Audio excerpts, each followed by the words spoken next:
Welcome friends, welcome to ATech Tamil. Today வீடியோவில் வந்து பார்த்திங்கன்னா ஒரு இன்ட்ரெஸ்டிங்கான டாபிக் வந்து பார்க்க போகிறோம். TOI, third order intercept point or IP3 அப்படின்னு சொல்லுவாங்க. இது வந்து தேர்ட் ஆர்டர் இன்டர்செப்ட் பாயிண்ட் தான் IP3 ஷார்ட் ஃபார்மில் சொல்லுவாங்க. இதுனா என்ன, இது எப்படி வந்து ஜென்ரேட் ஆகுது அப்படின்றத நம்ம இந்த வீடியோவில் பார்க்கலாம். ஆக்சுவலாக வந்து பார்த்திங்கன்னா இது எதில் ஜென்ரேட் ஆகும்னா நம்மளுடைய ஆம்பிளிஃபையர்ஸில் வந்து பார்த்திங்கன்னா இந்த இன்டர்மாடுலேஷன் ப்ராடக்ட்ஸ் எல்லாம் வந்து ஜென்ரேட் ஆகும். ஓகேவா? இப்போ வந்து பார்த்திங்கன்னா ஃபஸ்ட்டு நமக்கு அதை பற்றி நம்ம போகிறதுக்கு முன்னாடி அது எதனால் ஜென்ரேட் ஆகுதுன்னு நம்ம தெரிஞ்சுக்கணும். ஓகேவா? இப்போ வந்து பார்த்திங்கன்னா நம்மளுடைய எலக்ட்ரானிக்ஸ் எடுத்துக்கிட்டோம்னா அதை வந்து ரெண்டாக கிளாஸிஃபை பண்ணலாம். ஒன்று வந்து லீனியர் டிவைசஸ், இன்னொன்று வந்து நான் லீனியர் டிவைசஸ் அப்படின்னு சொல்லுவாங்க. இந்த லீனியர் டிவைஸ் அப்படின்றது என்னென்னா, நம்ம இப்போ ஒரு இன்புட் இருக்குன்னு வச்சுக்கோங்களேன். இந்த இன்புட்டு ஒரு கான்ஸ்டன்ட் கெயின் இருக்குது, ஒரு கெயினோட மல்டிப்ளை ஆகி எனக்கு அவுட்புட் வருது. ஓகேவா? நான் இப்போ இங்கே என்ன இன்புட் கொடுத்தாலும் இந்த அவுட்புட் இந்த கெயினோட மல்டிப்ளை ஆகி வந்துக்கிட்டே இருக்குது. இப்போ ஒன்றுன்றது இது வந்து ஒரு ஃபேக்டர், ஒரு கேன்னு எடுத்துக்கங்களேன், ஒரு கான்ஸ்டன்ட். இந்த கான்ஸ்டன்ட்டோட மல்டிப்ளை ஆகி எனக்கு அவுட்புட் வருது. அப்போ வந்து எனக்கு இங்கே என்ன இன்புட் கொடுத்தாலும் இது வந்து மல்டிப்ளை ஆகி எனக்கு வரப்போகுது. அப்படின்னா அடிஷன் ஆகி வரப்போதுனா வந்து மைனஸ் பண்ணி வரும்போது அப்படின்னா அதை வந்து என்னென்னா நமக்கு வந்து லீனியர் டிவைஸ்ன்னு சொல்லுவாங்க. நான் கொடுக்குற இன்புட் வந்து பார்த்திங்கன்னா அவுட்புட்டை, நான் கொடுக்குற இன்புட்னால அவுட்புட் வந்து பார்த்திங்கன்னா அதே கான்ஸ்டண்ட்டாக வேரியேஷன் இருக்கும். இப்போ வந்து இன்புட் எவ்வளோ ரைஸ் ஆகுது அதே மாதிரி அவுட்புட்டும் ரைஸ் ஆகிட்டே இருக்கும். ஓகேவா? அதை வந்து லீனியர் டிவைஸ்ன்னு சொல்கிறாங்க. இதுக்கு எக்ஸாம்பிள் வந்து பார்த்திங்கன்னா ரெசிஸ்டர், இண்டக்டர், கெப்பாசிட்டர், அதுக்கடுத்து வந்து டிரான்ஸ்ஃபார்மர், அதுக்கடுத்து வந்து பார்த்திங்கன்னா நமக்கு வந்து லீனியர் ஆம்பிளிஃபையர். இது எல்லாமே வந்து பார்த்திங்கன்னா நமக்கு லீனியர் டிவைசஸ் கீழே வந்துடும். Linear devices. ஓகேவா? டிவைசஸ். ஓகேவா? இப்போ வந்து பார்த்திங்கன்னா இதுக்கு எக்ஸாம்பிள் வந்து பார்த்திங்கன்னா ஒரு ஆம்பிளிஃபையர் எடுத்துக்கலாமா? இப்போ வந்து பார்த்திங்கன்னா இதுதான் ஒரு ஆம்பிளிஃபையர். இது ஆம்பிளிஃபையர். இப்போ வந்து பார்த்திங்கன்னா நான் வந்து இங்கே வந்து V in கொடுக்குறேன், இங்கே வந்து V out எடுக்கிறேன். ஓகேவா? இப்போ வந்து இதோட கெயின் எப்படி இருக்கும்? இப்போ output equal to V in into AG அப்படின்றது இதோட கெயின். ஓகேவா? இந்த கெயினை வந்து மல்டிப்ளை ஆகி வந்துடும். ஓகேவா? இப்போ இதான் வந்து பார்த்திங்கன்னா நமக்கு லீனியர் டிவைஸ். ஓகேவா? இப்போ வந்து நான் இங்கே என்ன இன்புட் கொடுக்கணும் அது வந்து என்னென்னா எனக்கு மல்டிப்ளை ஆகி எனக்கு வந்து வந்துடும். ஓகேவா? ஏன்னா இது வந்து கான்ஸ்டண்ட்டாக தான் இருக்கும். ஓகேவா? இந்த கெயின் வந்து மாறவே மாறாது. ஓகேவா? அப்போ வந்து பார்த்திங்கன்னா இதை வந்து லீனியர் டிவைஸஸ்க்கு எக்ஸாம்பிளாக சொல்கிறாங்க. நான் லீனியர் டிவைஸஸில் எப்படி இருக்குன்னா, இதை வந்து நம்ம லீனியர் டிவைஸஸில் ஆப்ரேட் பண்ணால் தான் வந்து இது லீனியராக இருக்கும். ஓகேவா? இப்போ அதுக்கு தான் வந்து பார்த்திங்கன்னா நம்ம வந்து ஆம்பிளிஃபையர்ஸில் வந்து பார்த்திங்கன்னா BJTன்னு ஒன்று எடுத்துட்டோம்னா அதில் நம்ம ட்ரான்ஸ்ஃபர் கேரக்டரிஸ்டிக்ஸ் பார்ப்போம். அதில் வந்து கியூஷன் பாயிண்ட் வந்து சேர்க்கணும். அந்த கியூஷன் பாயிண்ட் வந்து பார்த்திங்கன்னா நம்ம வந்து DC லோட் லைன் ஒன்று வரைஞ்சிட்டு அதோட ரெசிஸ்டன்ஸை வந்து பார்த்திங்கன்னா கான்ஸ்டண்ட்டாக வச்சுருப்பாங்க. அந்த கியூ பாயிண்ட்டை விட்டு அது வந்து வேரி ஆச்சுன்னா என்ன ஆயிரும்னா அது வந்து என்ன ஆயிரும், ஒன்று கட் ஆஃபில் போகலாம், இன்னொன்று சேச்சுரேட்டில் போகலாம். சேச்சுரேட்டில் போனாலுமே நமக்கு என்ன தெரியும், நம்ம என்ன இன்புட் கொடுத்தாலும் அதோட அவுட்புட் வந்து எப்படி இருக்குன்னு நமக்கு தெரியாது. சேச்சுரேஷன் ஆப்ரேட் ஆச்சுன்னா அது மாதிரி வந்து பார்த்திங்கன்னா கட் ஆஃபில் ஆப்ரேட் ஆச்சுனாலுமே நம்ம என்ன இன்புட் கொடுத்தாலும் அது வந்து பார்த்திங்கன்னா ஆக்டிவ் ரீஜனுக்கு வரவே வராது. ஸோ அதை வந்து ஆக்டிவ் ரீஜனில் ஆப்ரேட் ஆக வைக்கணும். அதனால தான் வந்து பார்த்திங்கன்னா நம்ம வந்து லீனியர் ஆம்பிளிஃபையர்ஸை வந்து லீனியர் ரீஜனில் ஆப்ரேட் பண்ண வைப்போம். ஓகேவா? அதனால நம்ம வந்து என்ன பண்ணுவோம், நம்மளுடைய இது கியூ பாயிண்ட்டை வந்து செட் பண்ணுவோம். ஓகேவா? இதை வந்து பார்த்திங்கன்னா இங்கே வந்து ஒரு 0 dBm கொடுத்திங்கன்னா நமக்கு அவுட்புட் வந்து இதோட கெயின் வந்து பார்த்திங்கன்னா எனக்கு வந்து 10 dB. ஓகேவா? இப்போ வந்து எனக்கு அவுட்புட் இங்கே அவுட்புட் என்ன 10 dBன்னு வந்துடும். இப்போ நான் 0 dBm கொடுக்குறப்ப எனக்கு இன்புட்டு எனக்கு வந்து கெயின் எப்படி கிடைக்கும், அவுட்புட் எப்படி கிடைக்கும், அவுட்புட் ஈக்குவல் டு 0 dBm + 10. ஓகேவா? இதான் வந்து பார்த்திங்கன்னா என்னோட கெயின். ஓகேவா? இது வந்து V out. அதே மாதிரி வந்து பார்த்திங்கன்னா இங்கே நான் வந்து 1 dB கொடுத்தா 11 dB அந்த மாதிரி கிடைக்கும். ஓகே? அப்போ வந்து நான் என்ன இன்புட் கொடுத்தாலுமே என்னுடைய இன்புட் என்ன ஆகும், இந்த கெயினோட ஆட் ஆகி வரும். ஏன்னா இங்கே லாகரிதமிக் ஸ்கேல் எடுக்கிறோம். இங்கே வந்து நம்ம என்ன எடுத்துருக்கோம்னா டாட் ப்ராடக்ட் எடுத்துருக்கோம், அவுட்புட்டாக எடுத்துருக்கோம். இதே வந்து நம்ம வந்து பவராக பார்க்குறப்ப இங்கே V inக்கு பதிலாக P in P outன்னு பார்த்தோம்னா நமக்கு என்ன லாகரிதமிக் ஸ்கேலை 10 log of லாகில் எடுக்கும்போது நமக்கு என்ன ஆகிடும், இந்த மல்டிப்ளையில் இருக்கிறது என்ன ஆகும், ஆட் ஆயிரும். ஓகேவா? ஸோ அதான் அந்த கான்செப்ட், அதனால தான் இங்கே நம்ம ஆட் பண்ணியிருக்கோம். ஓகேவா? ஸோ இதை வந்து பார்த்திங்கன்னா P outன்னு எடுத்துக்கலாம். ஓகேவா? இதை வந்து நம்ம V in V outன்னு எடுத்துக்கலாம். நான் வந்து P in P out அப்படின்னு எடுத்துக்கலாம். ஓகேவா? அப்போ வந்து இந்த P out அப்படின்றது அவுட்புட் என்ன கிடைக்கும், எனக்கு வந்து இந்த கெயின் ப்ளஸ் என்னுடைய P in இன்புட். ஓகேவா? இதுதான் அப்போ 11 dB. இப்போ வந்து நான் 10 dB இங்கே வந்து பார்த்திங்கன்னா 1 dBன்னு கொடுத்தனா எனக்கு 10 dBm கெயினாக கிடைக்கும், 10 dBm அவுட்புட் கிடைக்கும், P out. ஓகேவா? ஸோ இந்த மாதிரி தான் இருக்கும். ஓகே? இது வந்து லீனியர் டிவைசஸில் எப்படி இருக்கும். நான் லீனியர் டிவைசஸ்னால் என்னன்னா, என்னுடைய இன்புட் வந்து பார்த்திங்கன்னா நான் கொடுக்கும்போது என்னுடைய அவுட்புட் வந்து பார்த்திங்கன்னா சேமாக இருக்காது. ஓகே? இந்த அவுட்புட் வந்து என்ன வேரியேஷன் ஆகிட்டே இருக்கும். எப்படின்னா நான் வந்து ஒரு 1 dBm கொடுத்தனா எனக்கு அங்கே வந்து ஒரு 2 dBm வரலாம், இல்லை 1.5 dB அந்த மாதிரி என்னால் வந்து கரெக்டான அவுட்புட்டை என்னால் சொல்ல முடியாது. அப்படின்னா அது வந்து நான் லீனியர் டிவைசஸ்ன்னு சொல்லுவாங்க. இந்த ஆம்பிளிஃபையர் கூட வந்து பார்த்திங்கன்னா சில சமயம் நான் லீனியரில் ஆப்ரேட் ஆகிரும். எப்படின்னா நம்ம வந்து பார்த்திங்கன்னா பவர் ஆம்பிளிஃபையர்லாம் வந்து பார்த்திங்கன்னா மேக்ஸிமம் கெயின் வேணும் அப்படின்னா எஃபிஷியன்சி அப்போ தான் மீட் ஆகும். அப்போ வந்து பார்த்திங்கன்னா அதை வந்து ஃபுல் பவர் எஃபிஷியன்சியோடு நம்ம ஆப்ரேட் பண்ணோம்னா அதை வந்து பார்த்திங்கன்னா நம்ம வந்து கம்ப்ரெஷன் பாயிண்ட்டுக்கு கீழே வச்சு தான் ஆப்ரேட் பண்ணுவோம். ஓகேவா? அப்போ லீனியர் ரீஜனுக்கும் அந்த கம்ப்ரெஷன் பாயிண்ட்டுக்கும் இடைப்பட்ட இதில் வந்து அதில் ஆப்ரேட் ஆகிட்டு இருக்கும். அப்போ வந்து சில சமயத்தில் அது என்ன ஆகிடும்னா நான் லீனியராக ஆக்ட் ஆக ஆரம்பிச்சிடும்.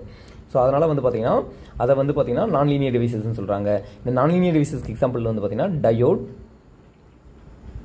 ஃபர்ஸ்ட் டயோட், அதுக்கடுத்து வந்து பார்த்திங்கன்னா பிஜேடி பைபோலார் ஜங்ஷன் டிரான்சிஸ்டர், அதுக்கடுத்து MOSFET metal oxide semiconductor field effect transistor, அதுக்கடுத்து வந்து பார்த்திங்கன்னா வெரிகேப் ஆர் வெரக்டர் டயோடு அப்படின்னு சொல்லுவாங்க. வெரக்டர் டயோடு அப்படின்னு சொல்லுவாங்க. இது வந்து பார்த்திங்கன்னா எப்படி சிம்பிள் இருக்குன்னா இந்த மாதிரி ஒரு கெப்பாசிட்டன்ஸ் போட்டிருக்கும். இதில் வந்து நான் வோல்டேஜ் கொடுக்கும்போது இதோட கெப்பாசிட்டன்ஸ் வந்து சேஞ்ச் ஆகும். ஓகேவா? இதை வந்து நம்ம வந்து விசிஓவில் கூட நம்ம வந்து பார்த்துருப்போம். ஓகேவா? அதுக்கடுத்து வந்து பார்த்திங்கன்னா RF power amplifier, RF power amp. அதுக்கடுத்து வந்து பார்த்திங்கன்னா நமக்கு மிக்சர், அதுக்கடுத்து வந்து பார்த்திங்கன்னா ஃப்ரீக்வன்சி மல்டிப்ளையர். ஓகேவா? இப்போ வந்து பார்த்திங்கன்னா இந்த ஆம்பிளிஃபையர் இருக்குல்ல, அது எப்படி இருக்குன்னா இதோட அவுட்புட் எப்படி இருக்குன்னா நான் வந்து இந்த மாதிரி இருக்கிற இதே மாதிரி தான் ஆப்ரேட் பண்ணுவோம். ஆனால் இது வந்து பார்த்திங்கன்னா நம்ம வந்து ஆக்டிவ் ரீஜனில் இல்லாமல் அதை தாண்டி நம்ம சேச்சுரேஷன் ரீஜன் கொண்டு போய்ட்டோம்னா அது என்ன செஞ்சிடும்னா நமக்கு அவுட்புட் எப்படி இருக்குன்னா A1 X + A2 X² + A3 X³ இந்த மாதிரி வந்து பார்த்திங்கன்னா நமக்கு இதோடைய ஹார்மோனிக்ஸ் எல்லாமே வந்து நமக்கு ஜென்ரேட் ஆகிரும். அப்போ வந்து பார்த்திங்கன்னா நான் லீனியர் ஆம்பிளிஃபையர் வந்து நான் லீனியர் ரீஜனில் ஆப்ரேட் ஆகிறப்ப எனக்கு என்னென்னா ஹார்மோனிக்ஸோட லெவலை வந்து அதிகப்படுத்திடும். ஆக்சுவலாக என்னென்னா ஹார்மோனிக்ஸ் வந்து இந்த லீனியர் டிவைஸும் ஜென்ரேட் பண்ணும். ஆனால் அது வந்து எல்லாமே என்ன இருக்குன்னா ஒரு லிமிட்டுக்கு கீழே இருக்கும். பட் ஆனால் இங்கே வந்து பார்த்திங்கன்னா நமக்கு வந்து அதிகமாக வந்து நம்ம வந்து அதை வந்து சேச்சுரேஷன் கிட்ட கொண்டு போகிறப்ப நமக்கு என்ன ஆகும்னா அதோட பவர் லெவல்லாம் வந்து பார்த்திங்கன்னா ரொம்ப அதிகமாக வந்து ஜென்ரேட் பண்ணிடும். ஸோ அப்போ வந்து பார்த்திங்கன்னா நம்ம வந்து நான் லீனியர் டிவைசஸ் வந்து என்னது நமக்கு வந்து ஹார்மோனிக்ஸ், அதுக்கடுத்து வந்து பார்த்திங்கன்னா இன்டர்மாடுலேஷன் ப்ராடக்ட்ஸ் அப்படின்னு சொல்லுவாங்க. நான் லீனியர் டிவைஸ் என்ன நம்ம ஜென்ரேட் பண்ணோம் நமக்கு ஹார்மோனிக்ஸ், அதுக்கடுத்து வந்து பார்த்திங்கன்னா ஐஎம்டி ப்ராடக்ட்ஸ். ஐஎம்டி அப்படின்றது என்னது இன்டர்மாடுலேஷன் டிசார்ஷன் அப்படின்னு சொல்லுவாங்க. டிசார்ஷன் என்னது ஒரு அன்வான்ட் சிக்னல். இதெல்லாமே வந்து பார்த்திங்கன்னா நமக்கு வந்து அன்வான்ட் சிக்னல் தான். Undesired signal are unwanted signal. ஓகேவா? இதெல்லாம் நமக்கு தேவையில்லை. அன்வான்ட் சிக்னல்ஸ் வந்து ஜென்ரேட் பண்ணிடும். ஓகேவா? இப்போ நம்ம நான் லீனியர் டிவைசஸ் வந்து பார்த்திங்கன்னா இந்த மாதிரி ஜென்ரேட் பண்ணுறதுனால நமக்கு என்ன ஆகிரும்னா நம்ம அவுட்புட் என்ன ஆகும்னா நம்ம வந்து இப்போ ஒரு இன்புட் கொடுத்தோம்னா அதோட சேர்ந்து எனக்கு என்னென்னா நிறையா வந்து என்னுடைய ஃபண்டமெண்டல் பவரோட எனக்கு வந்து பார்த்திங்கன்னா ஹார்மோனிக்ஸ் பவர் இதெல்லாம் அதிகமாக வர ஆரம்பிச்சுன்னா நான் வந்து அதை வந்து நான் இதில் ஜென்ரேட் பண்ணி பார்க்கும்போது எனக்கு வந்து ஃபேஸ்லாம் வந்து பார்த்திங்கன்னா இதாக ஆரம்பிச்சிடும், ரொம்ப வந்து ஷிஃப்ட் ஆக ஆரம்பிச்சிடும். அதனால் என்ன ப்ராப்ளம் வரும்னு பார்த்தீங்கன்னா எனக்கு ரிசீவர்னால் கரெக்டான சிக்னலை வந்து டிடெக்ட் பண்ண முடியாது. ஏன்னா 2 பவர் லெவலுமே சேமாக இருந்துச்சுன்னா எனக்கு என்ன ஆகுனா என்னால் வந்து பார்த்திங்கன்னா அதை வந்து இது பண்ணுறது கொஞ்சம் கஷ்டமாக இருக்கும். ஓகேவா? டீகோட் பண்ணுறப்ப எனக்கு வந்து பார்த்திங்கன்னா ப்ராப்ளம். ஏன்னா அந்த 2வது பவரோட அந்த ஹார்மோனிக்ஸே எனக்கு என்ன ஆகுனா எனக்கு ஃபண்டமெண்டல் பவரோட இமேஜாக வந்துடும். ஓகேவா? அப்போ வந்து பார்த்திங்கன்னா எனக்கு வந்து அது வந்து மிகப்பெரிய ட்ராபேக்கை ஏற்படுத்தும். ஓகேவா? அதனால் வந்து பார்த்திங்கன்னா நம்ம வந்து இந்த சிக்னல்ஸ் எல்லாம் வந்து பார்த்திங்கன்னா நம்ம வந்து ரிஜெக்ட் பண்ணுறோம். ஆனால் வந்து இந்த தேர்ட் ஆர்டர் இன்டர்மாடுலேஷன் ப்ராடக்ட்ஸ் இருக்குல்ல, இதை வந்து பார்த்திங்கன்னா நம்ம ஃபில்டர் எவ்வளவோ நேரோ பேண்ட் ஃபில்டர் போட்டாலும் நம்மளால் இதை வந்து ரிஜெக்ட் பண்ணவே முடியாது. இப்போ ஹார்மோனிக்ஸ் வந்து எப்படி ஜென்ரேட் ஆகும்னா நம்ம ஆல்ரெடி ஹார்மோனிக்ஸ்லாம் என்னன்னு சொல்லி பார்த்துருப்போம். ஹார்மோனிக்ஸ் இஸ் நத்திங் பட் என்னென்னா நமக்கு இப்போ வந்து நம்மளுடைய ஃபண்டமெண்டல் ஃப்ரீக்வன்சி இருக்குன்னா அதோட copies of integer multiples of n. ஓகேவா? இப்போ வந்து பார்த்திங்கன்னா நான் 1 MHz கொடுத்தேன்னா 2, 3, 4, 5, 6 அப்படி எக்ஸெட்ரா இதெல்லாம் வந்து பார்த்திங்கன்னா இதோட ஃபண்டமெண்டல் பவரோடைய அப்படியே வந்து இன்டீஜர் மல்டிபிள்ஸ் ஆஃப் n. ஓகேவா? 1, 2, 3, 4, 5, 6 அப்படின்னு சொல்லி போய்கிட்டே இருக்கும். ஓகேவா? இது வந்து ஹார்மோனிக்ஸ். ஆக்சுவலாக இது போக என்னன்னா பவர் லெவல் வந்து டிக்ரீஸ் ஆகிட்டே தான் போகும். ஓகேவா? அதுக்கடுத்து ஹையர் ஹார்மோனிக்ஸ் எல்லாம் என்னன்னா பவர் லெவல் ரொம்ப கம்மியாக தான் இருக்கும். ஓகேவா? அது வந்து கன்சிடர் பண்ண தேவை. இப்போ இது 0 dBm இருக்குன்னா இது வந்து -30 dBm அப்படின்னு இருக்கும். ஓகேவா? அதுக்கு அடுத்து வந்து இதை நம்ம வந்து என்ன செய்யணும், நம்ம ஃபில்டர் போட்டு ரிஜெக்ட் பண்ணுறதுனால நமக்கு என்ன ஆகும், மேக்ஸிமம் நிறைய இது என்ன ரிஜெக்ட் ஆகிடும். ஓகேவா? இதுதான் ஹார்மோனிக்ஸ். இப்போ வந்து பார்த்திங்கன்னா நம்ம வந்து இன்டர்மாடுலேஷன் ப்ராடக்ட்ஸ்னால் என்னன்னு சொல்லி பார்ப்போம். ஆக்சுவலாக வந்து பார்த்திங்கன்னா இப்போ வந்து எனக்கு ஒரு ஆம்பிளிஃபையர் இருக்கார். ஓகேவா? இவர் தான் என்னுடைய ஆம்பிளிஃபையர். இந்த ஆம்பிளிஃபையருக்கு வந்து பார்த்திங்கன்னா நான் வந்து இன்புட் கொடுக்கணும். ஆக்சுவலாக இங்கே வந்து என்னென்னா நான் வந்து 2 சிக்னல் வந்து நான் கொடுக்கணும், ஃபீட் பண்ணணும். அந்த 2 சிக்னலில் ஃபீட் பண்ணும்போது எனக்கு அவுட்புட் எப்படி வரும்ன்றது நம்ம பார்ப்போம். ஓகே? இப்போ இந்த 2 சிக்னல் நான் கொடுக்கணும் என்ன நம்ம வந்து ஒரு 1:2 பவர் டிவைடர் யூஸ் பண்ணிக்கலாம். 1:2 பவர் டிவைடர் இதை யூஸ் பண்ணிங்கன்னா நம்ம வந்து பவர் கம்பைனர் சொல்லலாம். பவர் டிவைடர் பவர் கம்பைனர் ரெண்டுமே வரும். இதை வந்து பார்த்திங்கன்னா 2 வகையான சிக்னல் சோர்ஸ். இதை வந்து பார்த்திங்கன்னா F1 F2 அப்படின்னு சொல்லலாம். இது வந்து F1 அப்படின்றது என்ன கொடுக்கலாம், நம்ம ஏதாச்சும் ஒரு ஃபங்க்ஷனல் ஜென்ரேட்டரை எடுத்து நம்ம வந்து ஜென்ரேட் பண்ணிக்கலாம். சிக்னல் ஜென்ரேட்டர் எடுத்து கொடுத்துக்கலாம். ஓகேவா? F1 அப்படின்றத நான் வந்து 10 MHz அப்படின்னு சொல்லி எடுத்துக்கலாம்.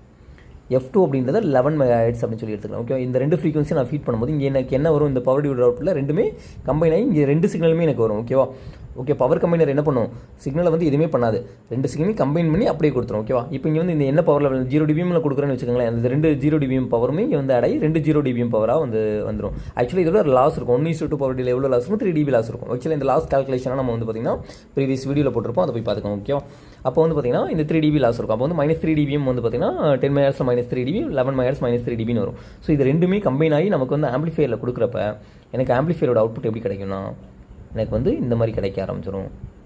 எப்படின்னா, இப்போ வந்து பார்த்திங்கன்னா இங்கே என்ன வரும்னா F1, அதுக்கடுத்து F2, அதுக்கடுத்து 2F1 - F2 அப்படின்னு சொல்லி இந்த ரெண்டு பீ கிடைக்கும். இது வந்து F1 F2, இது வந்து 2F1 - F2, இது வந்து 2F2 - F1. ஓகேவா, இதை வந்து நீங்கள் வந்து பார்த்திங்கன்னா இந்த மாதிரி வந்து ஒரு ப்ராடக்ட் கிடைக்கும். இதை வந்து பார்த்திங்கன்னா IMDன்னு சொல்லுவாங்க, intermodulation products. IMD intermodulation products. இது வந்து பார்த்திங்கன்னா என்னுடைய fundamental tone, FUND fundamental power or fundamental tone. Okay, fundamental ஃப்ரீக்வன்சின்னு சொல்லுவாங்க. ஓகேவா, ஸோ இந்த மாதிரி இருக்கும் எனக்கு. இப்போ வந்து பார்த்திங்கன்னா இப்போ நான் இங்கே கொடுக்குறப்ப இது ரெண்டு கம்பைன் ஆகி எனக்கு வந்து இங்கே ரெண்டு சிக்னலுமே இந்த எண்டில் பார்க்குறப்ப உங்களுக்கு ரெண்டு சிக்னலுமே இருக்கும். ஸோ அதுக்கடுத்து இதோட அவுட்புட்டில் வந்து பார்க்கும்போது இந்த அவுட்புட் தான் வந்து பார்த்திங்கன்னா இந்த இன்டர்மாடுலேஷன் ப்ராடக்ட்டே ஜென்ரேட் பண்ணுறாரு. ஓகேவா, ஆம்பிளிஃபையருக்கு முன்னாடி வரைக்கும் எனக்கு என்ன இருக்கும், ரெண்டு சிக்னல் மட்டும் தான் இருக்கும். ஓகேவா, ஸோ அதுக்கடுத்து வந்து இது ஜென்ரேட் ஆகும். ஸோ இங்கே வந்து பார்த்திங்கன்னா நம்ம வந்து இந்த தேர்ட் ஆர்டர் ப்ராடக்ட்ஸ் அப்படின்னு சொல்கிறாங்களே, இந்த ஆம்பிளிஃபையருக்குள்ளே கொடுத்தோன்னே எனக்கு நான் ஆம்பிளிஃபையர் என்ன ஜென்ரேட் பண்ண ஆரம்பிச்சோன்னா லீக்கேஜ் பவர், அதுக்கடுத்து வந்து பார்த்தீங்கன்னா ஹார்மோனிக்ஸ், அதுக்கடுத்து தேர்ட் ஆர்டர் ப்ராடக்ட்ஸ் எல்லாமே ஜென்ரேட் பண்ணணும். இப்போ வந்து பார்த்திங்கன்னா F1 F2 இது வந்து பார்த்திங்கன்னா ஃபஸ்ட் ஆர்டர். ஓகேவா, ஃபஸ்ட் ஆர்டர் அப்படின்னு சொல்லுவாங்க. அதுக்கடுத்து வந்து பார்த்திங்கன்னா செகண்ட் ஆர்டர் ப்ராடக்ட்ஸ் வந்து பார்த்திங்கன்னா செகண்ட் ஆர்டர், ஏன்னா வந்து இது ஒவ்வொரு ஆர்டராக ஜென்ரேட் பண்ணும். Second order products, second order வந்து பார்த்திங்கன்னா என்னென்னா நமக்கு F1 + F2. ஆக்சுவலாக இங்கே ஒரு ஃப்ரீக்வன்சி, இந்த ரெண்டு ஃப்ரீக்வன்சி ஆட் ஆகி வருதுல, அப்போ இது ரெண்டு குவான்டிட்டி ரெண்டு, அதனால் செகண்ட் ஆர்டர். அதுக்கடுத்து 2F1, அதுக்கடுத்து 2F2, 2 × 2னா அப்போ 2ஆல் வருதுல இதில் ஃபுல்லாமே. அதுக்கடுத்து F2 + F1 F2 - F1 இதெல்லாமே வந்து பார்த்திங்கன்னா நமக்கு வந்து செகண்ட் ஆர்டர் ப்ராடக்ட்ஸ். ஓகேவா, இப்போ தேர்ட் ஆர்டர் ப்ராடக்ட்ஸ் அப்படின்னு சொல்லியிருக்கல, இதெல்லாம் என்னென்னு பார்த்தீங்கன்னா 3F1 3F2, அதுக்கடுத்து வந்து பார்த்திங்கன்னா 2F1 - F2, அதுக்கடுத்து வந்து பார்த்திங்கன்னா 2F2 - F1, அதுக்கடுத்து வந்து பார்த்திங்கன்னா 2F1 + F2, அதுக்கடுத்து 2F2 - F1. இது எல்லாமே வந்து பார்த்திங்கன்னா தேர்ட் ஆர்டர் ப்ராடக்ட்ஸ். ஓகே, இதெல்லாம் வந்து பார்த்திங்கன்னா 3 + 1ன்னு வருதுல்ல, சாரி 2 + 1, இது வந்து 3, இது மூணு ஆட் பண்ணால் இப்போ வந்து பார்த்திங்கன்னா இங்கே 3 ஃப்ரீக்வன்சி இருக்கா, 2 × 1னா ரெண்டு ஃப்ரீக்வன்சி மைனஸ் இங்கே ஒரு ஃப்ரீக்வன்சி. ஸோ இந்த மாதிரி தான் வந்து பார்த்திங்கன்னா இது வந்து தேர்ட் ஆர்டர் ப்ராடக்ட்ஸ் அப்படின்னு சொல்கிறாங்க. ஸோ இந்த தேர்ட் ஆர்டர் ப்ராடக்ட்ஸ் வந்து பார்த்திங்கன்னா நமக்கு இப்போ நமக்கு வந்து பார்த்திங்கன்னா இந்த ஹையர் ஆர்டர் ப்ராடக்ட்ஸ் எல்லாம் வந்து நம்ம எப்படி ரிஜெக்ட் நம்ம வந்து நேரோ பேண்ட் ஃபில்டர் போடுறதுனால எனக்கு என்ன இது ஃபுல்லாக ரிஜெக்ட் ஆகிடும். ஓகே, அந்த ப்ராடக்ட் ஃபுல்லாமே வெளியே போயிடும். ஆனால் வந்து பார்த்திங்கன்னா இதில் இந்த குறிப்பிடத்தகுந்தது என்னென்னா இந்த ரெண்டு ப்ராடக்ட். ஓகேவா, இது ரெண்டு என்ன ஆகுனா என்னோட இன்பேண்டுக்குள்ளே வந்துடும். ஸோ அப்போ நான் வந்து எவ்வளோ நேரோ பேண்ட் ஃபில்டர் போட்டாலுமே எனக்கு என்ன ஆகிடும்னா அந்த சிக்னல் என்ன ஆகிடும்னா நமக்கு வந்து பார்த்திங்கன்னா இந்த எந்த ஃபில்டர்னாலையும் ரிஜெக்ட் பண்ணவே முடியாது. அதனால் வந்து பார்த்திங்கன்னா இது வந்து நமக்கு வரும், இதோடைய லெவல் வந்து நமக்கு மினிமம் இருக்கும். இது வந்து எந்த கேஸில் வரும் அப்படின்னு சொல்லி பார்த்தீங்கன்னா, இப்போ நான் வந்து ஒரு ஃப்ரீக்வன்சியை வந்து ரிசீவ் பண்ணிகிட்டு இருக்கேன். என்னுடைய ஃபண்டமெண்டல் ஃப்ரீக்வன்சி வந்து பார்த்திங்கன்னா ஒரு F1 MHz வந்து 10 MHz நான் ரிசீவ் பண்ணிக்கிறேன். இப்போ 11 MHz பக்கத்தில் 10.2 10.3 ஏதாச்சும் ஒரு ஃப்ரீக்வன்சி உள்ளே வந்து மிக்ஸ் ஆகுது, என்னுடைய ரிசீவர் கூட ஜாயின் ஆகுதுன்னா என்ன ஆயிரும்னா என்னுடைய ஆண்டனா எல்லாத்தையும் ரிசீவ் பண்ணும். ஓகே, அப்போ அதை என்ன பண்ணிடுவான்னா அதை வந்து இன்டர்மாடுலேஷன் ப்ராடக்ட்ஸாக வந்து ஜென்ரேட் பண்ணிடுவாங்க. ஸோ அப்போ அதனால் என்ன ஆகும்னா எனக்கு வந்து ரிசீவருக்கு வந்து பார்த்திங்கன்னா நமக்கு வந்து இந்த இன்டர்மாடுலேஷன் ப்ராடக்ட்ஸ் அதிகமாகிறதுனால நமக்கு வந்து பார்த்திங்கன்னா நம்மளுக்கு சிக்னலை வந்து ரிசப்ஷனில் வந்து பார்த்திங்கன்னா கரெக்டான சிக்னலா அப்படின்னு சொல்லி நமக்கு டிடெக்ட் பண்ணுறதுக்கு நமக்கு வந்து இதாகாது. ஓகேவா, இப்போ இந்த இதுக்கு எடுக்கிறப்ப நான் வந்து இந்த ஃப்ரீக்வன்சி எடுத்துகிட்டேன்னு வச்சுக்கோங்களேன், அப்போ வந்து இது வந்து என்னுடைய ஃப்ரீக்வன்சியே கிடையாது. பட் ஆனால் என்னுடைய ரிசீவர் என்ன நினச்சோன்னா இதுவும் என் ஃப்ரீக்வன்சி தான் எனக்கு வந்து அக்செப்ட் பண்ணிடும். ஏன்னா வந்து பார்த்திங்கன்னா நம்ம ஃபில்டர் போட்டிருக்கோம்ல, அந்த ஃபில்டரோட இதை வச்சு வந்து என்னென்னா நம்ம வந்து இதை வந்து அக்செப்ட் பண்ணிடும். அதனால் வந்து பார்த்திங்கன்னா இதனால் நம்ம சிக்னலில் நிறைய நாய்ஸ் அதுக்கடுத்து அதிகமாக வந்து பார்த்திங்கன்னா நமக்கு சிக்னலோட ஸ்ட்ரென்த்தை வந்து நம்மளுக்கு டிஃபைன் பண்ணுறதே கஷ்டமாகிடும். ஓகேவா, ஸோ அப்போ வந்து இதை நம்ம வந்து இது இருக்கும், பட் ஆனால் இது வந்து பார்த்திங்கன்னா மினிமமாக இருக்கும். ஓகேவா, அந்த லெவல் எவ்வளோ லெவலில் இருக்குது அப்படின்றத நம்ம வந்து இங்கே பார்ப்போம். ஓகேவா, தேங்க்யூ ஃபார் வாட்சிங் வீடியோ ஃப்ரெண்ட்ஸ், தேங்க்யூ.